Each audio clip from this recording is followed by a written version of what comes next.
আপনাকে পালানোর রাস্তা খুঁজতে হয়, কলা পাতার উপর সীমান্তে গিয়ে ঘুমাতে হয়। এই রাজনীতি কেন করতে হবে বলেন তো দেখি? কেন মাছের পোনার মতো এক খাল থেকে আরেক খালে যাওয়ার জন্য বিভিন্ন জালে ধরা পড়তে হয়? এই রাজনীতি কেন করলে? এমন রাজনীতি করুন, মানুষ ভুল ত্রুটির ঊর্ধ্বে নয়, দিন শেষে আপনি যেন সম্মানের সাথে দাঁড়ায় থাকতে পারেন, এমন রাজনীতিটাই করা উচিত ছিল। ওপারে গিয়ে সত্য না মিথ্যা বলতে পারবো না, কেউ কেউ বলছেন যে আমি টুস করে ঢুকে পড়বো। তা আপনি গেলেন কেন? আপনাকে যেতে কে বলেছিল? আমরা তো যেতে বলিনি। আমরা বলেছিলাম, আপনি সবসময় বলতেন আইন সবার জন্য সমান আর আদালত স্বাধীন। এবার আইন সবার জন্য সমান এবং আদালত স্বাধীন, সেটা একটু দেখার দরকার ছিল। আপনি গেলেন না।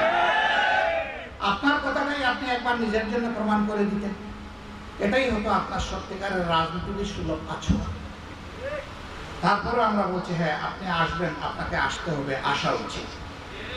কারণ যা করেছেন তা তো এবার আদালতের সামনে দাঁড়িয়ে আপনার দেখা দরকার।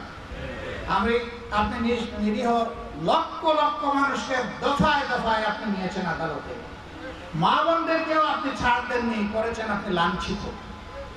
আপনি একজন মাসুম, এবার মা বোনদের কষ্টের একটু আপনি অংশীদার হন, আপনাকে আসতে হবে।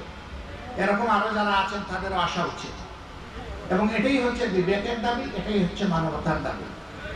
সম্মানিত ভাই বন্ধুগণ, কিন্তু যেই সংগঠনটি সবচেয়ে বড় মজলুম, এই সংগঠন এই দ্বিতীয় স্বাধীনতার উষা লগ্নে ঘোষণা দিয়েছে যে আমরা কারো উপর প্রতিশোধ নেব না। প্রতিশোধ নেওয়ার মানে হচ্ছে আইন হাতে তুলে নেওয়া। আইন যেখানেই হাতে তুলে নেওয়া হয়েছে সেখানেই বিশৃঙ্খলা তৈরি হয়েছে।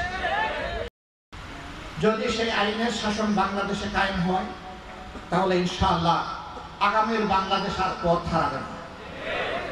আমরা চাই বাংলাদেশ তার মুক্তির যে পথে উঠেছে, রাস্তায় উঠেছে, গন্তব্যে না পৌঁছা পর্যন্ত বাংলাদেশ চলতে থাকুক।